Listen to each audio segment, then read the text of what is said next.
Good morning from WKYT News. I'm Bill Bryant, and we welcome you to Kentucky Newsmakers. Kentucky's statewide election day is upon us. Voters will go to the polls Tuesday, and later we'll hear from the candidates for Kentucky State Auditor, an important position that looks after how your tax dollars are handled and spent.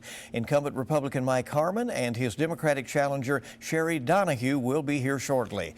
But first, it's been a long and loud campaign in Kentucky, and now it's up to voters to make their choices known. Fayette County Clerk Blevins Jr. is joining us now to talk about what to be ready for when you show up at the polls on Tuesday. Mr. Blevins, thanks for coming by. It's good to see you again, Bill. Sort of call it our annual visit, right? Yes. Get up to date here. So the first question usually is, are the machines ready and set on zero and ready to go? Yes, your favorite question, I know. Yes, of course, they're all set to zero. We inspected them about a week ago. That means that we print out the zero tapes and make sure that they all are indeed set to zero. The local county board of elections in all the counties in Kentucky does that every election. We've run some testing on them to make sure that they're all accurately set and ready to go. Currently, as I told you earlier, we're actually shipping the machines out to the precincts, physically to the precincts, so that will conclude on Monday. Monday is the last day to vote in office absentee, so if you're going to be out of the county on Tuesday, and a lot of people are going to see the Cats play away, you'll need to get into the office before then in order to vote. Other than that, I think we're ready. This will be the last time that people will use the kind of machines that you have right now in Fayette County. Big news, yes. In 2005 and 6, we purchased the current set of machines we have, and they've aged not so well. As you know, the general public really wants to see paper ballots, so we've just concluded a process for bidding, and we're purchasing a new system that will support paper ballots. I hope and plan to have that available for the primary next year. Do you feel that paper ballots are more secure, or at least there is a better record and trail of what happened? I think that the public feels more confident in paper ballots, and that's more important than whether they really are more secure or not, because we need people to feel confident the elections are accurate and fair. So for that reason alone, I very much support paper ballots.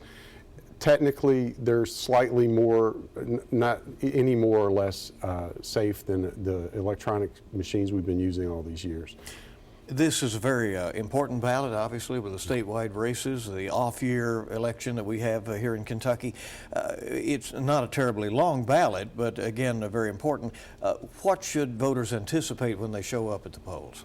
Well, this year will be a shorter ballot, so I think you won't see lines like you do sometimes. The last year election with all the local races, sometimes it can take folks a while to get through the ballot, and that tends to make things last longer or take longer. This election will be a lot quicker.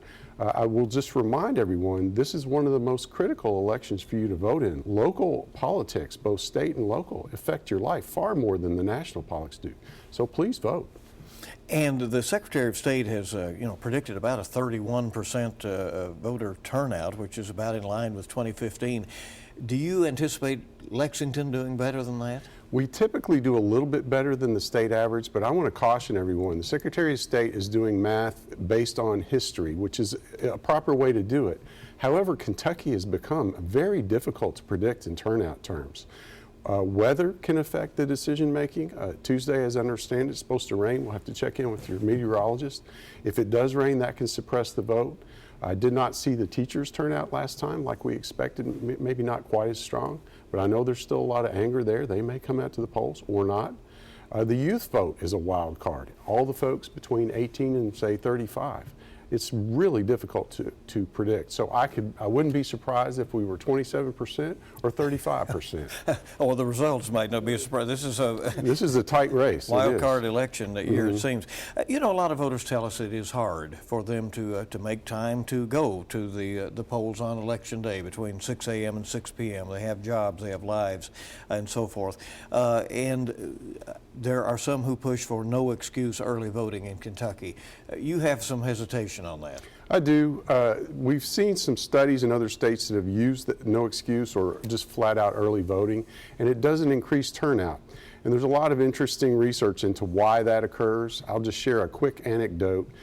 Professor Stephen Voss did some research for me a few years ago, and one of the studies that he cited says that there's about 30% of Americans who just flat out won't vote under any circumstance. Those are the people we need to reach, and I'm not sure how to do it. If early voting's not doing it, we've got to find a new way. Have you had a difficult time staffing the polls this year? I know many clerks indicate that is hard. Yes. Over the last couple of years, we've had an increasing level of challenge in that regard. I can't really explain it. My only sense is that people are a little bit worried about the acrimony that's going on in our political atmosphere, and so maybe a little hesitant to work the polls, knowing that people are coming in a little angry when they vote. I can't blame them. As people do show up to the polls, what do they need to know? What about the rules, what they need to bring with them on Election Day? As always, you need a valid form of identification. You'll need to be prepared to vote. That would help us if you know exactly who you want to vote for before you come in. You can go to your county clerk's website and see a sample ballot before you go so that you kind of can have an idea. Those are all in place. If you are uncertain about where to vote, you can go to your county clerk's website and look yourself up and see what's your polling location. So all that's available to you. Be ready on Tuesday. If there are problems, a machine goes down or there's some issue at a polling place, what do you do in your office to quickly respond? We always have problems like that. I want people to know, but you have to plan for it. So we have spare machines and the like. Last election, I'll share a cute anecdote. We had a young man set a fire in a trash can at the library, one of the library locations, so they had to evacuate the building for a few minutes. But we quickly restored everything and got back in shape. Occasionally our older machines will die on us, and so we have to send out a replacement. No big deal. We take care of it pretty quickly. If people see wrongdoing or something questionable going on, what should they do? They can call my office, or better yet, they can call the Attorney General's hotline for reporting anything related to the election. All right, 6 a.m. to 6 p.m. Tuesday. One more thing, and I'm glad we had just a second here to get this in. The fees are going up in the clerk's office soon. And this is part of a comprehensive piece of legislation that really should improve the documents in Kentucky. But again, fees are going up at the beginning of the year, right? That's correct. We're going to start recording electronic documents in Kentucky for the first time in the history of the Commonwealth. It brings us in line with other states throughout the nation.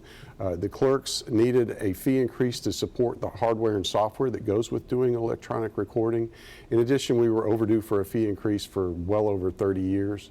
So all that's coming into play starting January 1st. Perhaps we could come back another time and revisit that in more detail. But yes, it's coming. I appreciate that. All right, Don Blevins, Fayette County Clerk, thanks as always. Appreciate you coming. Great to see you, Bill. And stay with us on WKYT's Kentucky Newsmakers as we'll be talking to the candidates for Kentucky State Auditor, Republican incumbent Mike Harmon and Democratic challenger Sheri Donahue. Ahead on Kentucky Newsmakers.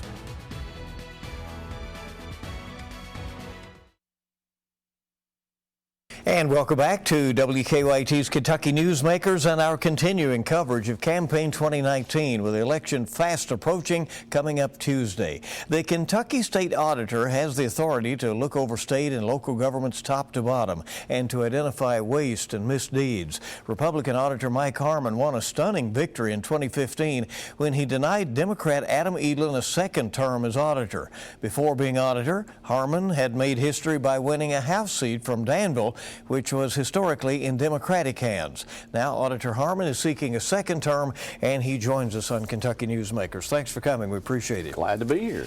Why do you believe that the job you have done as auditor over the last 4 years would suggest that you have earned a second term as auditor? Well, the very first thing we did when we entered the office, we told all our people we don't target anyone, we don't give anybody a pass, we just simply follow the data.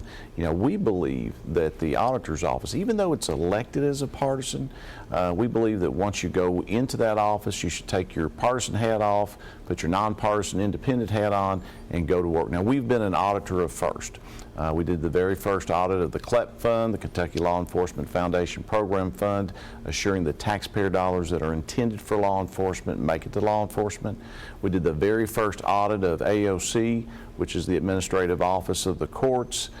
We had several items there. One of them, we showed that they had leased space for one of the justices from a company that was owned by his two sons and happened to be 3 times higher than the next closest bid. We've also done historic audits that have made press throughout the country, such as Kentucky Wired, where we showed Governor Beshear on the way out the door, flipped the script on the Kentucky taxpayers, and took us from a well, basically took us from a $30 million investment to a $1.5 billion obligation on something that has struggled to a certain degree. Hopefully they will finally get that up and rolling.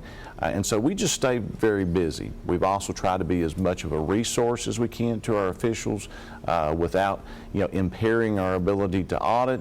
And we've also started doing some things like data bulletins to show the state, taking information, distilling it down, like our debt data bulletin that showed that we were $54.6 billion in debt, 80% of that the unfunded pension liability. You take that, divided by every man, woman, child in the state of Kentucky, that equates to about $12,300 for every man, woman, and child in the state of Kentucky. What kind of balancing act is it to be both advisory and that you're trying to impart information to people, Sure. and enforcement, because at times you have to turn around and refer what you have found to the criminal investigators? Correct, and we've had several referrals. We obviously a prosecution of the former Jackson County Treasurer, and we've had multiple referrals to the Attorney General's office beyond that. As I said, we stay pretty busy. But it is a balance, but at the same time, as much as we can be a resource, but at the same time, we also have to make sure that we keep a certain arm's length to make sure we don't impair our ability to audit. So it is a balance. Do you agree that the agenda of the Office of Auditor can pretty much be set by the occupant of the position at the time? I mean, we have had some who have been very aggressive, and we have Sure. had others who maybe saw it as more a political position and maybe a stepping stone. Well, there's a lot of things that are required of the auditor that are statutorily required, such as the audits of the fiscal courts, the sheriffs, the county clerks. Obviously, when we get into more of what we call the special exams that we talked about a little bit earlier that get a little more high profile, there's a little more leeway in there for the auditor, but it's always important, at least in my opinion, so that you don't impair yourself. You try not to politicize the office. Your opponent has accused you of being a stalking horse for Governor Bevin, not looking into matters involving the state's chief executive. What do you say to that? Well, I would say we've been in two separate forums. In both of those forums, she has brought up the fact that the head of COT that was appointed by Bevin basically had COT, Commonwealth Office of Technology, had 2,000 servers that were unbacked up. One of the things she fails to say in both of those cases was that came out in one of our audits, one of our statewide single audits, and actually made the press.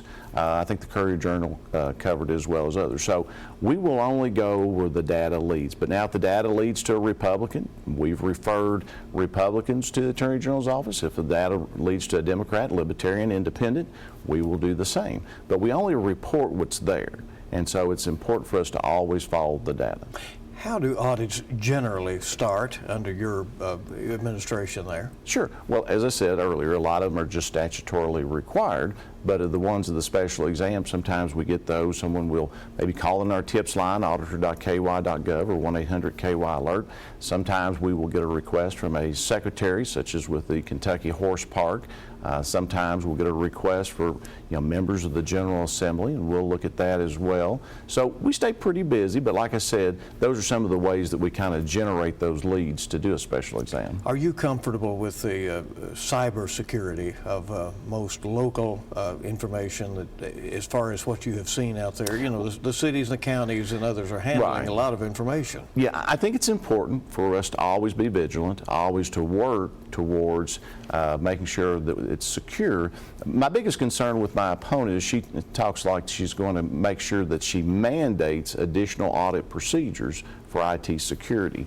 And although we think it's very important and very imperative that people are always vigilant, anytime you expand those, you also increase the cost. And I'll just be honest with you, Bill, right now our counties are struggling even to cover the normal auditing costs. So anything added on is going to make their struggle even more. So it's important for them to be vigilant. It's important for us to be a resource, but mandating that we increase what we actually look at in regards to the IT audits, it could be a struggle for the counties to handle that.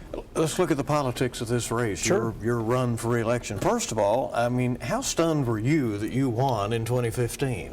Well, somewhat stunned. To be honest with you, we only had 40,000, and going against Adam Eland that had 800,000 was described by Rachel Maddow as an up-and-coming, Southern Democrat. in the political realm. And to be honest with you, we had looked at some of the numbers, and we know some of the polling from the previous year with regards to Mitch McConnell had not been very accurate. So the night of the election, I thought it could go 1,000 either way. Now, as it turned out, we won by 32,000, but I thought it could go 1,000 either way. But certainly, it was a true blessing for such a huge upset. Do you believe that the Republican ticket fortunes rise or fall on those of Governor Bevin, or does each candidate have a chance of winning his or her own race? I think each candidate has a chance of winning his or her own race. I will say that, like anything else, the top of the ticket has some influence. I think in this particular case, you may see percentages of the down ticket actually being higher than Governor Bevin, but I certainly think that in this particular case, I think that every one of us on the Republican ticket have an opportunity to win. As we were taping this, you were getting ready to get on a bus, yes, go, and your opponent is also on a bus. And what's it like to be out there crisscrossing Kentucky and meeting those voters? Sure. Well, it's great meeting the voters, very energetic. It also brings us as a slate, closer. We have an opportunity to visit with, of course, I've known the governor for a while. I get a chance to visit with them and more on the bus, more of a casual type of event, and all the other candidates, getting to know them, both the ones that I've served with, such as Allison Ball and Ryan Quarles, but also, our new individuals like Michael Adams and Daniel Cameron and those individuals. If you're reelected, is it something you want to see the state legislature do, or do you have anything you would like to do very early in your next term? Well, we're always looking for ways to help the counties save money. So, for instance, Senate Bill 144 that we worked with allows your sheriffs and your county clerks to save money if they've had clean audits the year before. We'd also like to see, because when the sheriffs, in addition to their standard financial statement audit, they also have their tax audits. And there's a situation now where the reporting revenue periods don't overlap, or they're outside. So we want to work with the Department of Revenue and get those all on one reporting period, so we only have to do one audit instead of 3. Auditor Mike Harmon, thank you for coming. We appreciate it. Thank you for having me. He's a Republican running for re-election on Tuesday. And when we come back, we'll meet his Democratic opponent, that's Sheri Donahue, and we're back in a moment.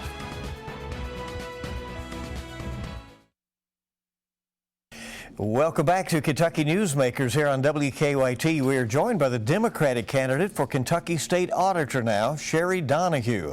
She has a bachelor's in industrial engineering from Purdue. She worked for the U.S. Navy for 20 years, and most recently she worked in cybersecurity for Humana, one of Kentucky's biggest employers. Happy to have Sheri Donahue, candidate for State Auditor, with us. Thank you for coming in. We appreciate it. Thank you. Why are you running for this office?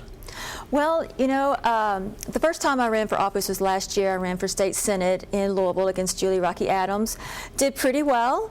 But the one thing that I learned most about that campaign was I was impacted by how people were saying they had lost faith in government. They felt like their votes didn't matter. It didn't count.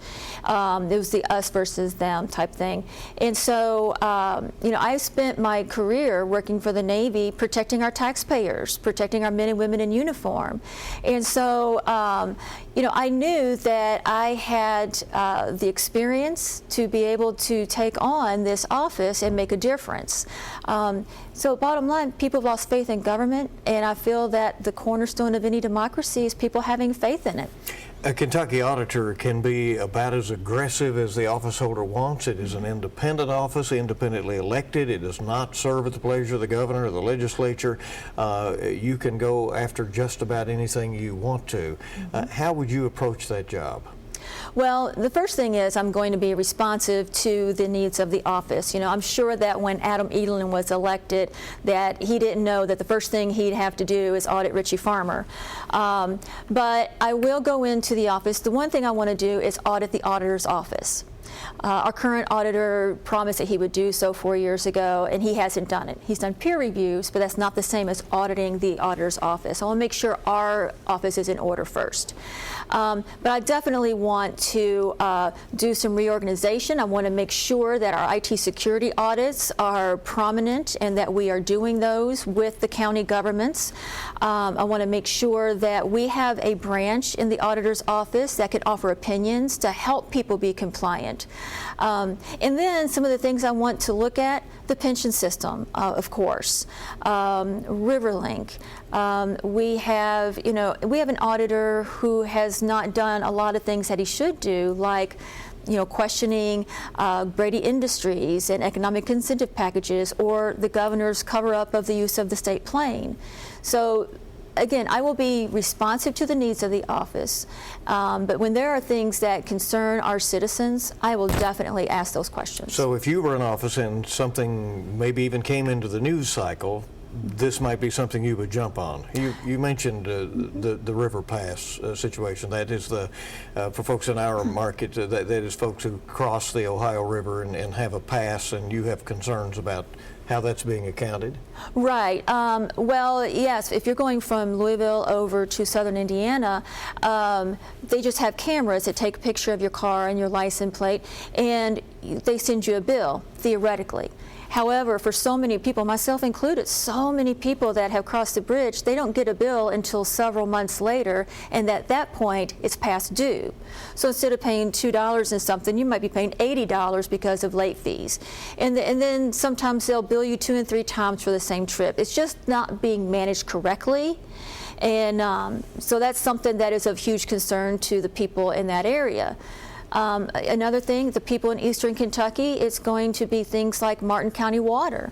That's a huge issue that I definitely want to look into, because it's not just about Martin County, it's about all of our counties. I want to make sure that that doesn't happen to any other county in the state. If we're not doing anything about it, those things will continue to happen. We live in a time when the political scene is tough out there. There's no doubt, and I'm sure you've experienced that on the campaign trail. Auditor Harmon has said that he has done his best to be very nonpartisan in his approach to the way he is follow the data, as his campaign slogan has gone, and that's something that he has said throughout his tenure in office. But you at one point have called the auditor a puppet for Governor Bevin.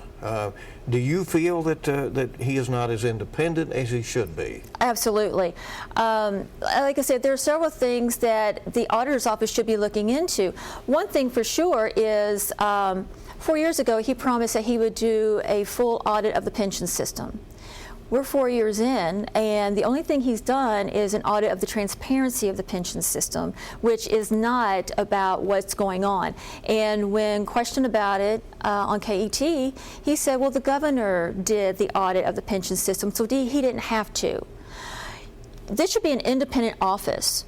And I feel like that our current auditor only follows the data until it leads to his political allies. So he's not doing the pension audit. He's not doing an audit of Brady Industries or of the governor's plane use. So there's several things that should be done. So my contention is we don't need somebody who's going to follow the data. We just need somebody who's going to be a leader. We've had enough followers. It's time for leadership in that office. You have mentioned that you would focus on cybersecurity, and that is your area of expertise. What has Kentucky not done that potentially that concerns you about possible vulnerability to attacks or problems? Our county governments are not being assisted in any way. If a county government calls on the Commonwealth Office of Technology to help them and they send somebody out, that county government has to pay $75 an hour for help from the state. That's not right. We need to be providing them with information on doing backups or doing patching, on basic training of changing passwords or not clicking an unknown link.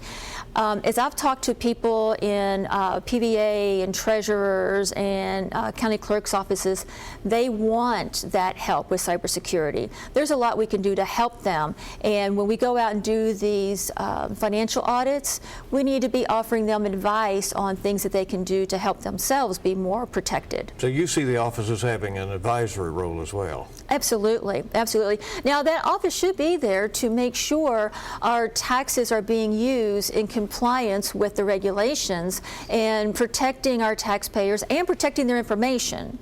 But some people just see it as a way to do a gotcha. Right? Now, don't get me wrong. If we find anybody that is, there's any criminal activity, I absolutely will search out waste, fraud, and abuse wherever it is and whoever's responsible for it. I don't care what their party is. You know, I worked for the Navy for 20 years under 2 Republican presidents and 2 Democrat presidents, and it never mattered to me the party of the commander-in-chief. I had a job to do, and I did it. And I will do the same as auditor.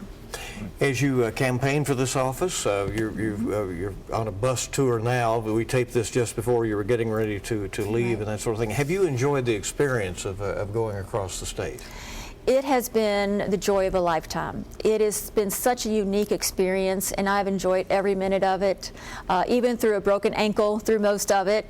But that's the thing about it, is just so amazing to be able to get out there and talk with people from all different backgrounds. You know, from Western Kentucky to Eastern Kentucky to Northern Kentucky, people are different in what their concerns, their specific concerns are, but ultimately people want a government that works for them, and just being able to talk to people, you know, and whenever anybody asks me what's the best part about running for office, is talking to people that are going to be electing you and being responsive to their needs. And you know, we were talking earlier how everybody knows somebody that you know. It's a small state when you get talking to people. It's a large state when you're trying to drive across it. But it is beautiful, especially this time of year. The trees are just gorgeous. So it gives me even more pride than I already had about being a Kentuckian. Do you predict victory on Tuesday? I do. I do. Appreciate you coming. Thank you very much. And that is Kentucky Newsmakers. Thank you for joining us. Don't forget to vote on Tuesday and join us for election coverage Tuesday night, and make it a good week ahead.